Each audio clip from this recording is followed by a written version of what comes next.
You are listening to The Slight by Miranda Ray Blue. Chapter 10. The Test Run.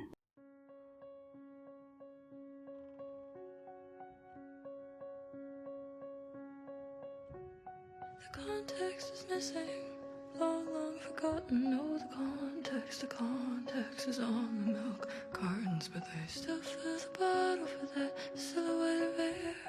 The paper comments suck on excuses and prayers. Context, there's context to the slaughter. There is love and good reason. God's quotations kill a daughter. There's a lump under the rug in religion's house. They will dance and defend anything to keep it from coming out. There's a whore next door, she's your reward. Oh, what could you want that's more? Before death I heard her say something. I'm biting into an apple and I'm afraid of nothing.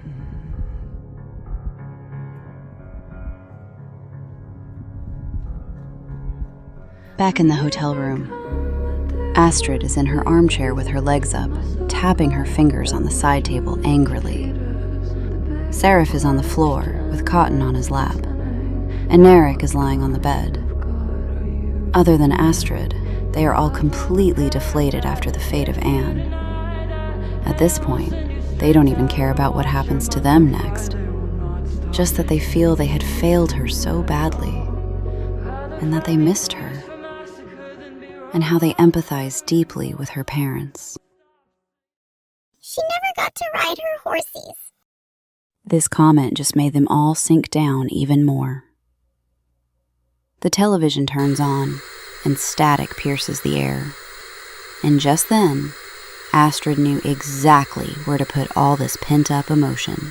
Good morning, Slight! Astrid stands up and goes before the Godhead. You lied to us. You said this was a small, meaningless case. I never said meaningless. Narek also stands up and faces the Godhead. This girl was raped.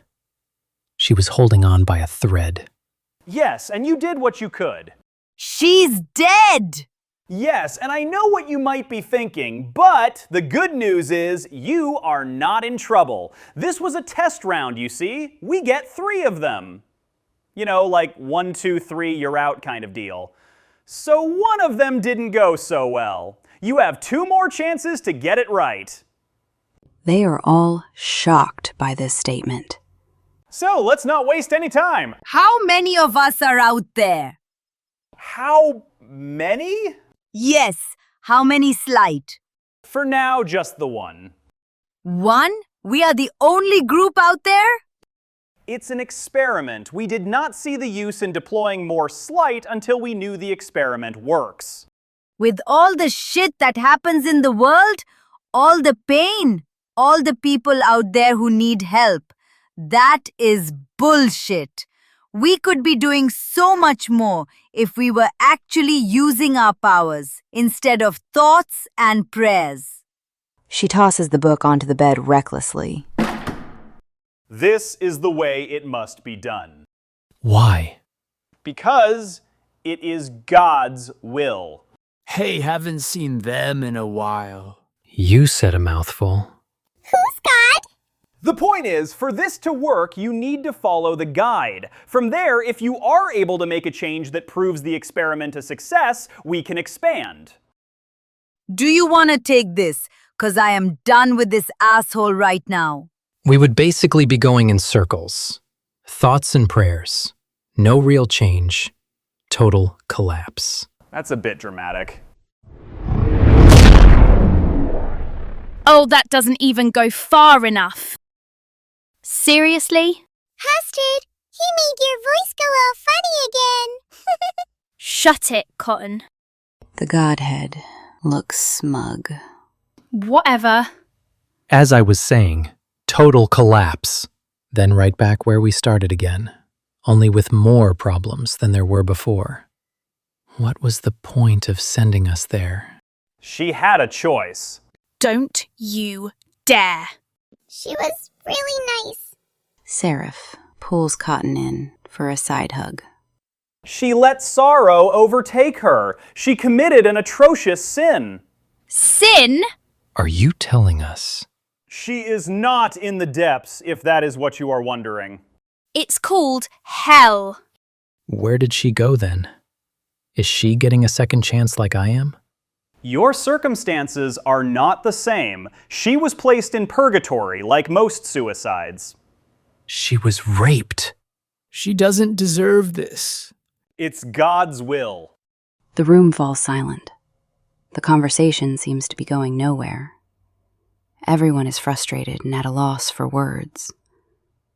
Except for the Godhead, who remains ignorant as he looks over his floating list of things he needs to do.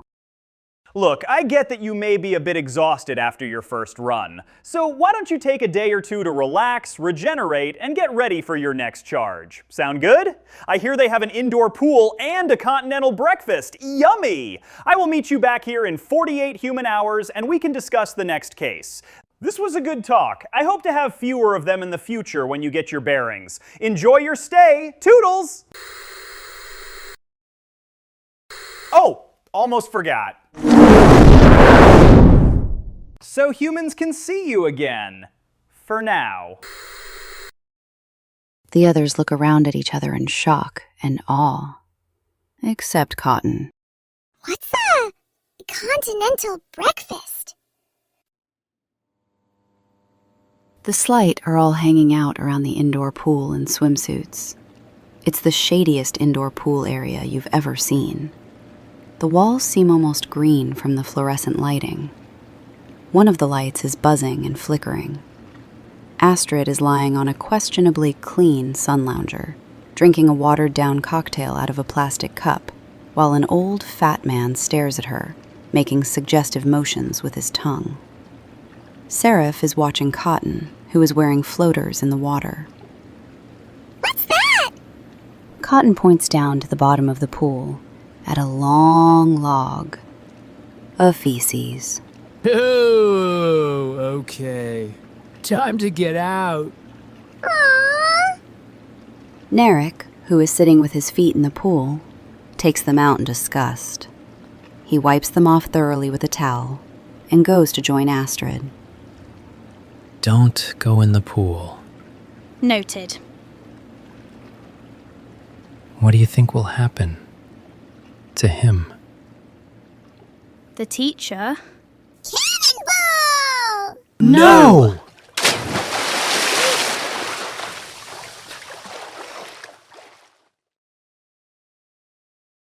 Later, in the dining area, the Slight are sitting around a table together, picking at the sad excuse of what they call food at this hotel. But Cotton seems more than happy with her giant bowl of sugar, which she poured as one of the staff members looked on at her, as if it weren't the first time he'd seen an annoying child behave this way without an adult putting them in check. But he doesn't get paid enough to care, so he just went back to reading his book, Proust's In Search of Lost Time, the complete masterpiece. For fuck's sake, is that a pubic hair? Why does this shithole even have a dining room? Who comes here to eat? It's filled with junkies, hookers, and murderers. I mean, I know what I want to happen to him. Ha, you got that right. A fly lands on Cotton's bowl of sugar. No! Bad! The fly explodes. The others don't seem to notice. Cotton continues happily eating the bowl of sugar, despite the dead fly and blood splatter.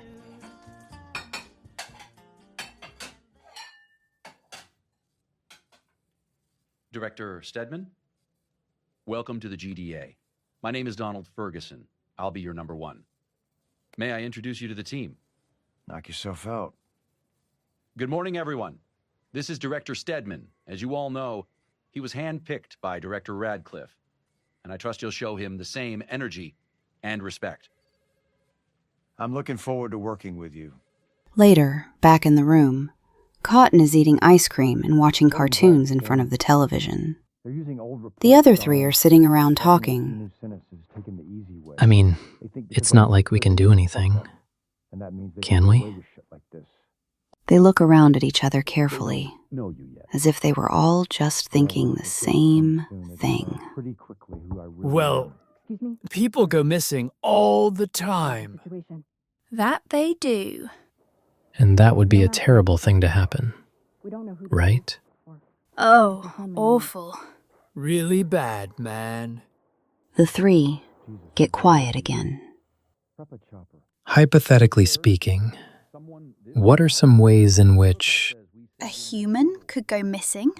Yeah. I mean, just hypotheticals here.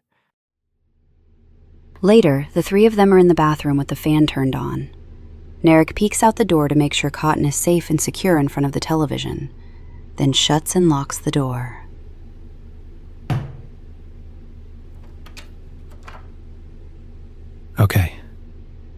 Okay, so first, we'd have to go off the radar somehow.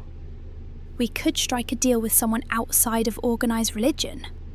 I don't know, man. That's risky behavior, especially for me. No one would even know. Yeah, but I would. Plus, deals like that always come at a cost. Everybody knows that. Anne is worth it. Seraph sits back and sighs. He can't say he disagrees. Who would we ask? They'd have to be neutral, not dark. Someone from the unseen realms, like a djinn or fae. No one well known, though. We don't want to draw any attention to ourselves. Aren't fairies supposed to be mean or something? Also, fairies exist? Just then, a thought pops into both Seraph's and Astrid's heads at the same time, and they both perk up. I think I got it. Dude. What are you doing in there? Nothing! Guys, we're gonna have to tell her eventually. Let's just keep it between us for now, though. Okay, I guess. So, what's the plan?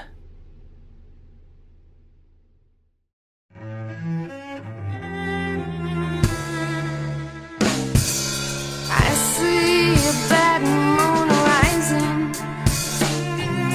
I see trouble on the way. I see earthquakes and lightning. I see bad times today. So don't come round tonight. It's bound to take your life. There's a bad moon on the rise. I hear hurricanes are blowing. I fear the end is coming soon. I feel the rivers overflowing.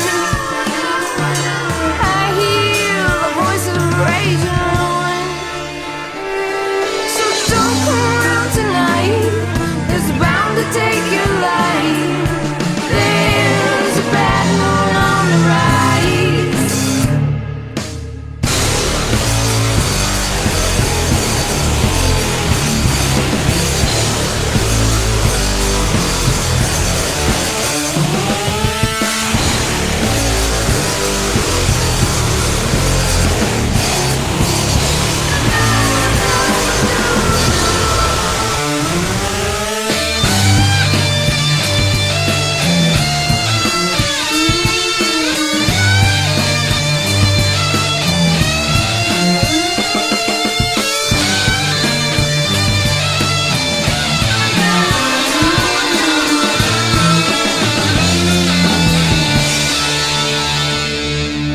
Hope you have got your things together.